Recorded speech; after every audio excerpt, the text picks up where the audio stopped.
You're listening to the Global Inclusion and Practice podcast, sharing the stories of DEI changemakers around the world. Vivian Acquah and Marjolijn Vlug bring you behind-the-scenes stories and kitchen table conversations about the personal perspectives of DEI professionals, representatives, advocates, and allies, talking about what matters in this work and what sustains us in creating lasting change. There are many of us working on creating a more inclusive world. Let's share our stories. We're in this together.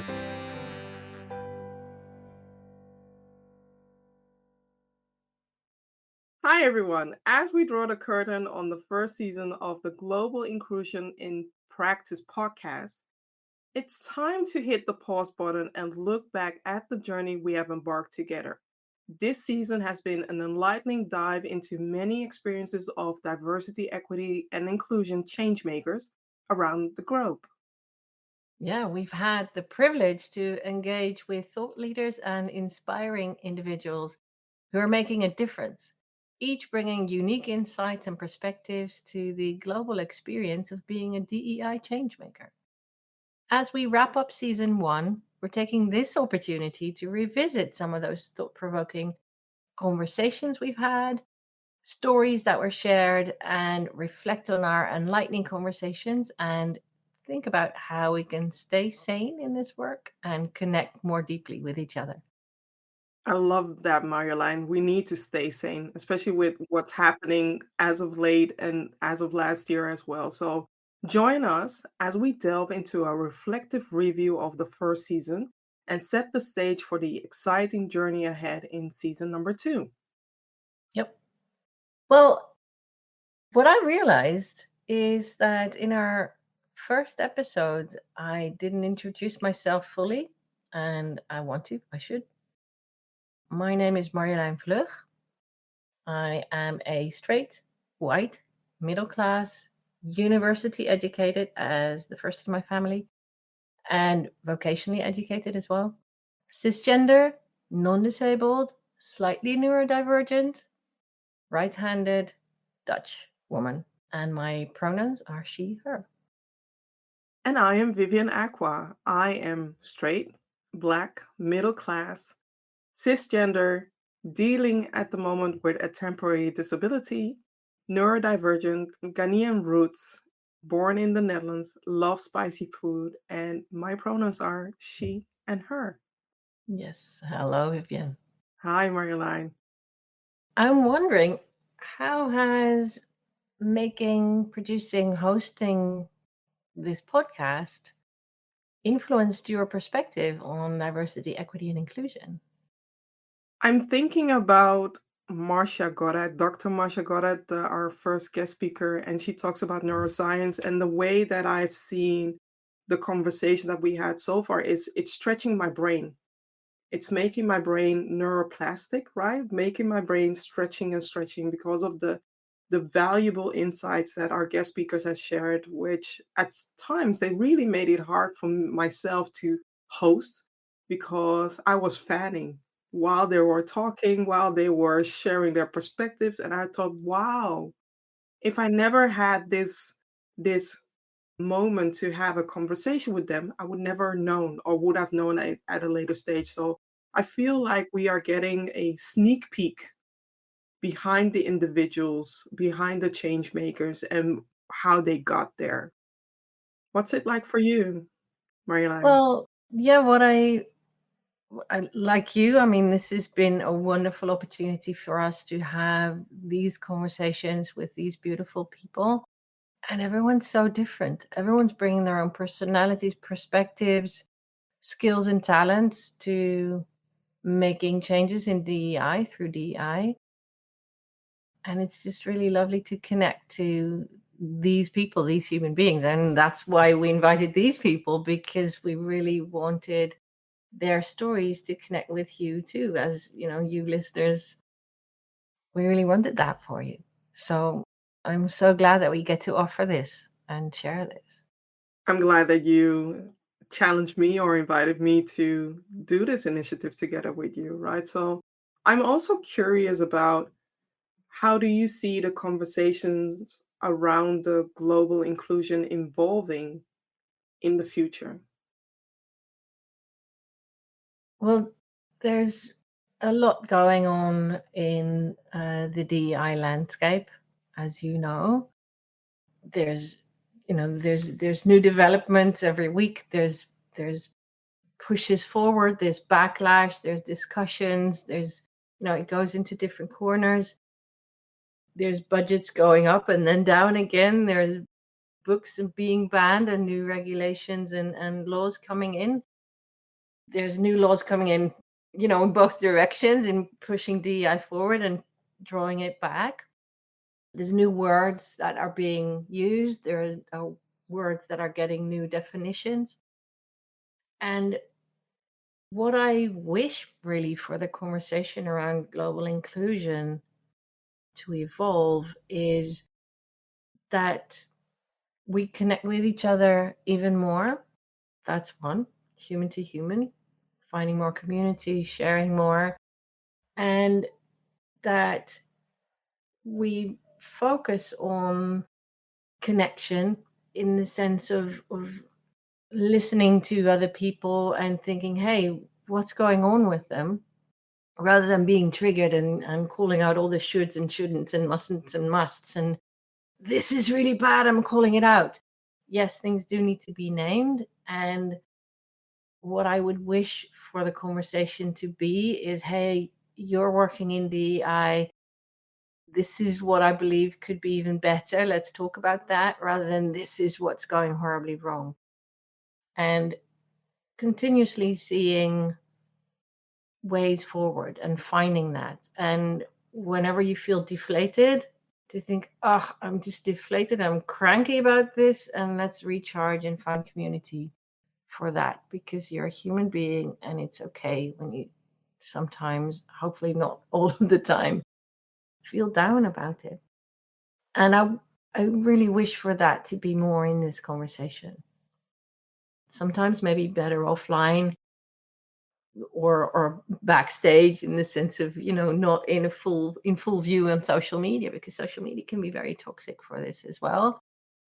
But also choosing a different tone on social media. When they go low, we go high, that type of thing. That's another, that, it's where you have the conversation is a part of this too. But, keeping that positive, stepping in from your own inner wisdom and your own inner calmness and positivity. That's what I see, and that's what I wish. What about you? I mean, you've seen these developments too. We talk about them. How do you see the future? How do you see these things evolving? I mean, on a personal note, of course, I will be biased and share one of the things that I've seen has really created an impactful way of people seeing the need for inclusion, and that is using virtual reality as a tool to unlock empathy. Right? What I'm missing is empathy, whether it's the war, whether it's states that are banning books or people are being fired. There is an empathy deficit in the world happening right now. Obama talked about it during his presidency, where he also noticed an empathy deficit where we are very quick to judge, but yet again, we don't know what it means to be the other. We don't know what it means to understand and see things from other perspectives. So this is what I hope to see, where inclusion needs to evolve, because without empathy, nothing can happen. Nothing can happen. And that's where everything stands, whether you are becoming an inclusive leader, whether you want to be a DEI change maker. If you don't train your empathy muscles, then it will be challenging for you to be a DEI change maker. And on top of that, the scrutiny, what a certain person who is, again, very rich and very powerful, and many leaders look up to him, and I'm talking about Elon Musk, made a one-liner which shook everybody, right? I do believe that DEI needs a rebranding, needs a refocus, and needs to be part of the business strategy. Because just like Peter Drucker is sharing, culture eats strategy for business. DEI is culture, period. So if you're not catering into how to activate DEI within your company, or your organization isn't not activating it well, then it will lead to where Elon Musk is at the moment right now, dealing with discrimination lawsuits, dealing with racism lawsuits, dealing with all the lawsuits that are related to exclusion rather than focusing on inclusion. He's within his organization don't have that many measurements to, or don't have that many initiatives to amplify DEI. So if you're not doing that, then look at the reason why Elon Musk is saying that, because the way of working, what we did in the past, doesn't exist anymore. Employees are craving inclusion. Customers are craving inclusion. Stakeholders are craving inclusion. And on top of that, within the EU, it is mandatory to have DEI part of your corporate sustainability reporting. So there's no way to go. Yeah, it's the way forward. Yeah. I like what you said about empathy, and it reminds me of, again, something else that Dr. Marcia Goddard said, not in our episode, but it's really worth following her, where she explained something about when people troll on social media, they get, and this was a conversation about someone who's trolled very, very badly and in a very, very extremely racist way. And she explained how people that do that, people that post hateful comments, they get a dopamine rush when they do it, and then they get a dopamine rush for every like that they get. And I had empathy for that, because I know that dopamine rush of posting something on social media and then getting a like. And that was really an empathy switch for me to understand better how it works for people who have that behavior. And as you were talking about Elon Musk, I thought I can probably, have empathy for, or imagine, get more insight into his way of being in the world, and then using that to bring that into my work and your work and our work in organizations, in one-on-one with individuals, in making change happen. I know that there will be conversations in season 2, because we're producing the new season where this will show up too. I can already think of a few guests who are going to bring this up. So let's continue that conversation too. Definitely. What role do you think this podcast plays in shaping global diversity, inclusion, equity, in shaping this field? I mean, with the start of this podcast, I hope that it will bring the realistic insight perspective of what it means to be a DEI change maker, because there were so many people reaching out to me. So many people were suddenly becoming a DEI change maker. And it's okay if you want to put in the passion and want to do the work. But know that there is a different side behind the rainbow. And I wanted us to have the conversation about the other side besides the rainbow. There is a lot of positivity. There is a lot of goodness that comes with being a DEI change maker, but people don't know the hardship. People don't know that being a DEI change maker means that you are able to land on the moon, and every time that you are outside of your spaceship or your space shuttle and you come back to your space shuttle, you need to decompress because of the hardship, because of the challenging situation that is different from your own environment, different from your own climate. And not that many people realize that until they become a DEI change maker, and then they realize, oh, this isn't for me, right? Because there's a lot of conflict management within it.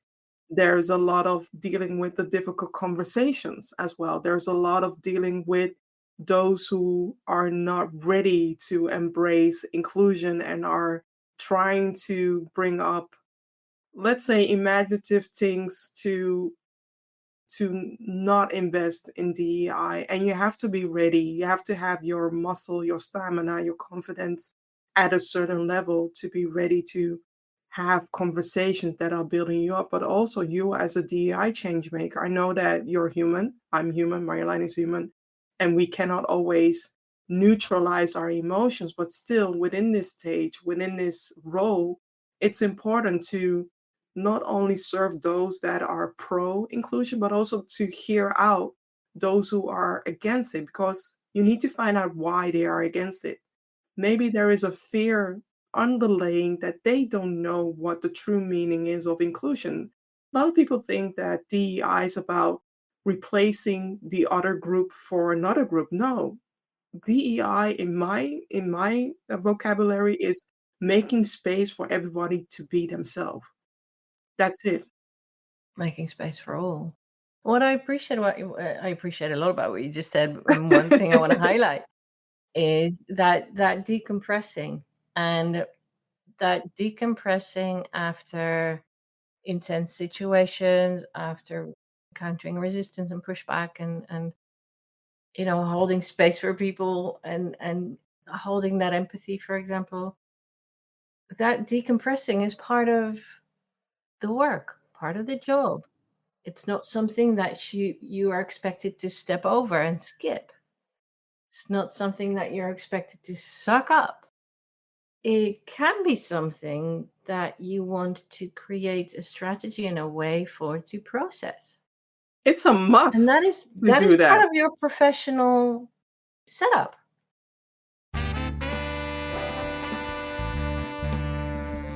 Hi, I'm Vivian Acquah, the certified DEI consultant, and I would like to invite you to take your organization to the next level of understanding by collaborating with me. I specialize in helping organizations amplify their DEI initiatives and foster an inclusive environment. Reach out today to learn how I can help your organization unleash its hidden potential and create a culture of belonging. I mean, that's one of the reasons why I coach. And it's one of the most important things you notice about what you need to do this sustainably. It's not like a side thing that you can skip and step over and that you're supposed to just, is ignore. It's actually an essential part of doing this job well.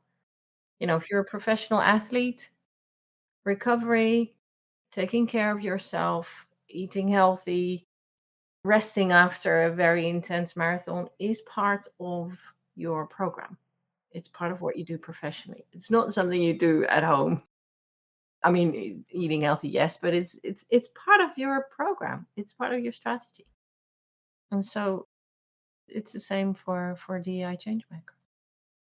Being a DEI changemaker, you should treat it like, you know, playing football, American football for the NFL, because it's a high league level of a role that is asking a lot of you. It's asking you to be a coach. It's asking you to consult people. It's asking you to be strategic. It's asking you to be so much more therapeutic. It's asking you to think outside of your box and to challenge your own perspective as well. So treat DEI as the NFL treats American football or whatever top league, top sport that is major within your country, right? Because American football is not the narrative here in the Netherlands. Football, the Soccer. soccer, yes, soccer is our main sport. So what's your country main sport, and treat it like that. Yeah. And what's really cool, because here in this community, just like in the sports community, that's really cool. In this community, what you do is high status, really cool stuff. Exactly. Exactly. That too, right? Exactly. So what's the most rewarding part of being a host of this podcast, Marjolijn? It really is. I was going to say meeting these people in person. I don't meet them in person, but online, because we record online. But really connecting and hearing the real stories of, everyone in this season. Matthew, Marsha, Samet, Clarissa, Jason, so many more. Riker, you. Talking with you more, right? But really connecting. Salman, really connecting. And not just, this is the business story, or this is the formal meeting, or this is, the pitch, but, the real human side. real human beings. That's yeah. For me personally, the rewarding part came from you think you know people, right? Until they dive a little deeper. And during these conversations, I really felt a different connection with them, knowing something that I would not have guessed from the front end, right? So talking about Matthew. Matthew always knows how to surprise me. But then again, there's also Dr. Marsha Goddard, Clarissa, who brought really valuable insight. And then again, Riker and also Jason, right? Jason was Yuli, also there. Yeah, Yuli also Yuli's there. story. So it's it's an enrichment within my role as a DEI professional, but it also brought so many thoughts and insights to life, which I can share, right? This podcast is made by us for you to broaden your stretch your mind, broaden your DEI knowledge of being a DEI professional, but also know what people do when they are in an SOS situation, right? So that you know that you can put a safety mask on for yourself before you go help other people. Yeah. Decompress. What do you do to prepare for each recording? For every guest? What's your routine? For me personally, I look at their LinkedIn profile, right? Because I don't want to have a pre-conversation with them because I know that whatever they shared within that pre-conversation, I might be asking them something that they might have shared in the pre-conversation, right? So Right. I You don't want to mostly spoil don't. it. No, I don't want to spoil it. I mostly want to be surprised, but then again, the guest speakers that we have, the majority we do know them. There were some few new guest speakers as well, but the majority we know them. We know how they roll online and we have a good feeling about them. So the way that I prepare is creating the questions together with you, Marjolijn, and thinking about what questions that we can ask this particular guest speaker and how we rotate those questions, right? These are questions. They are generic, but still questions. But what brings them to life is the answers that people share. Yep. What about you? Yeah, well, I really enjoy putting together our questions ahead of every interview because I really think about, whoa, what do I want to know from this person? What do I want them to share? Where do I want to go with this person? I always have a pre-call with our guests, and mainly that is to check, are you up for sharing your personal story? Because this is not like, lots of other podcasts where people share their expertise or their how-tos or hey, I wrote a new book, or this is how you convince a board, this is how important DEI is. This is really about talking about sharing your personal stuff. So I always want to check in and ask, are you up for that? Is that what you want to say yes to? Because that's what we're going to do. And I really appreciated that what you and I both always ask is, let us know if there's anything you don't want us to ask. That's, of course, that's fine. Indicate that. And so far, and if this ever changes, that's completely fine. We keep asking the question, but so far, everyone has said, no, just ask us anything. Ask me anything. It's fine. And I really appreciate that intention and that level of openness. And I think that's part of the room that we create, but also the reason why we make this podcast, the purpose why this exists. And all our guests really believe in that too. And yeah, that just makes me feel warm and fuzzy on the inside. Regarding the warm and fuzziness, right? Because I feel like it's also time for me to ask you questions, Marjolijn, since Sure. we have some reflective questions to ask each other. So, what would you like to explore going ahead, looking ahead? What I would like to explore looking ahead is, well, in the next season, what we're exploring a bit more is even more global perspectives, because we are intentionally selecting guests really from as much as we can currently source around the world, across the globe, from all the continents that we can connect with different types of perspectives. And that's what I really appreciate, because my sense is, and that's also what we're exploring there, my sense is that, different identity pieces and different cultural backgrounds, different geographical backgrounds bring different flavors. And there's a lot of content coming from the US. We ourselves, we're in the Netherlands and we're in Europe, and then there's content and perspectives here. And when you talk with people that are really from everywhere, there's tiny bits of different flavors and perspectives that come in. And that's really what we're inviting in more for the next season, for this year. I'm excited about that. What else are you excited about? I'm excited about what season 2 will bring us, right?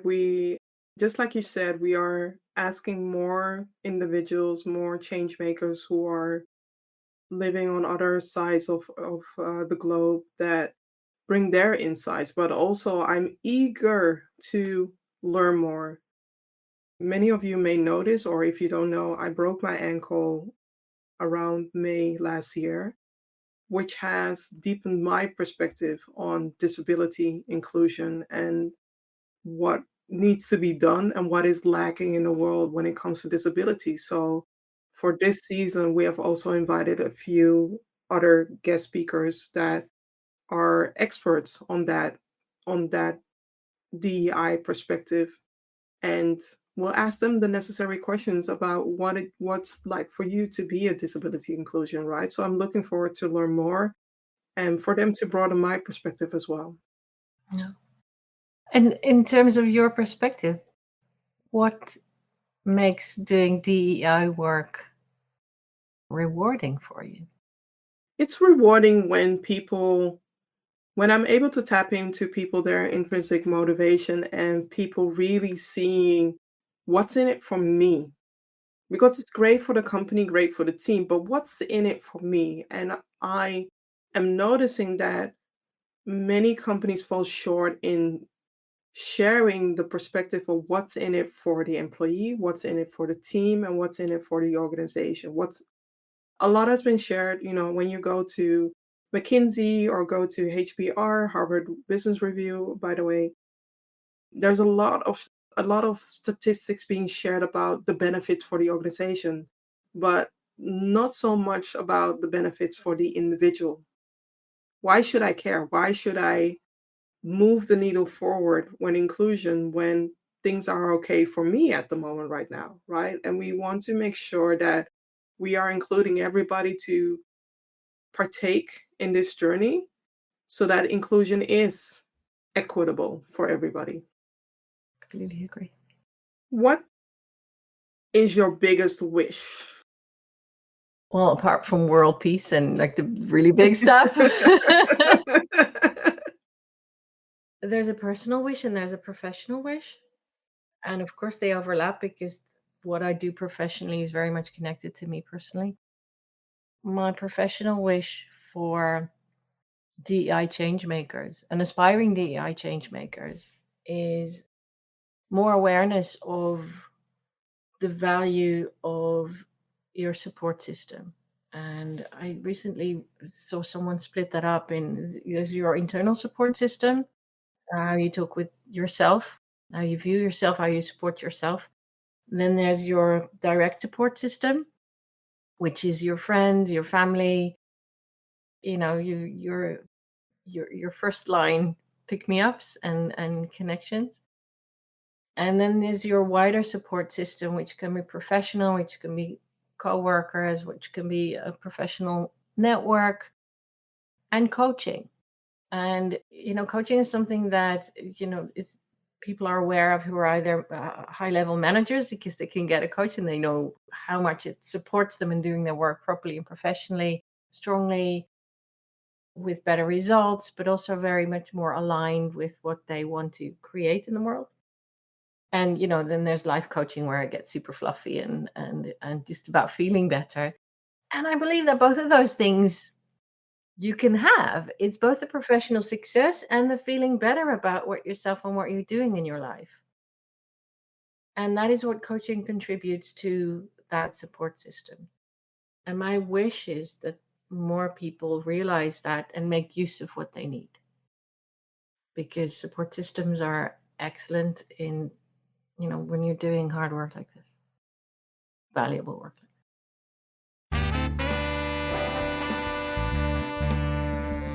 Hey, are you ready to rediscover focus, clarity, and resilience so that you can be a stronger change maker for diversity, equity, inclusion, and belonging? I am Marjolijn Vlug. I'm a certified coach. And whether you're getting started in DEI or are further along in your journey, I can support you to take your work to the next level. With me as your ally, you can gain clarity on your next initiatives or career goals, make intentional choices, stay accountable to them, deal with the intensity of the work, and create real change. Let's talk. I'd love to learn more about you. Reach out, book a chat. And my other biggest wish is for more people to pick up more leadership around this. Seeing what they can do and then doing it and doing that from where they are, because I believe everyone can do. If you're not in DEI, you can do something from your job and from your position, from your life, from where you are in your family, in your friend group, on social media, and whatever you're good at, and pick that up. And that's really a grassroots type growth. I have a question for you that's very different, because this was my wish and big and look into the future. What about my invitation for you is if you imagine yourself in 2026, 2 years into the future. So this year's gone, it's passed. We've published the whole second season. And next year has evolved and happened. And then your 2026, 2 years from now, your temporary disability is hopefully completely healed again. Your work has grown, you yourself have developed and grown. And while you're standing there, what decisions would you want to make today? Being where I am today, and also with the accident that I went through, is that I never let go of accessibility, because that is part of my vocabulary. Also, many people have shared that they see neurodiversity as being part of, the accessibility lens as well. And I just want to keep continuing with the way that I'm going. I see Orlando has mentioned a couple of times that he wants to be involved in some way. So even though he's 12 at the time, I do want to see how I can incorporate his wisdom, his words, maybe his drawings into what I'm doing. And I see a different perspective for all of us. I'm seeing that who I am, the way that I carry DEI, and the way that I've been supporting companies so now and then, that understand that I am an impactful change maker who knows how to tap into people, and not just, summing up some lecturer or some academic resources, but I'm bringing my full self, and I'm inviting other people to bring in their full self within this journey. That it's not a journey that I should be doing alone. So I hope that by that time, uh, I've expanded my team, working with a team, and I am an international household name. That's what I hope for myself, where I can spark or activate people their inclusive leadership journey. Yeah. International brand in DEI. Thought leader as well. I'm already there with you, waving from 2026 saying, hi, It's awesome. We are doing this journey together, right? We have this podcast. So I see this, we are doing this journey together. And that's what I foresee in the future because DEI isn't dead unlike, certain people who are talking about this. And also, and particularly, this is a note in particular for the women of color doing this job because a lot has happened in the last few months where within the US, you look at the former Harvard president who resigned, but you also look at another university who has lost an amazing Black woman who ended her life because of the lack of support. And I just want to reach out to you and say that there is a community out there. There's definitely a community out there. And with the conversations that I and Marjolijn are having, we decided also to create a community, create a resource, create a valuable platform for you to connect with other individuals and tap into your muscle or train your muscle, right? And I'm talking about the Build Your DEI Leadership Acumen, which is a transformative group coaching program where within 12 weeks, we are able to provide you with tangible insights, some coaching. I also want to invite Marjolijn to bring in her perspective as well. So Marjolijn, can you share a little bit more about the program?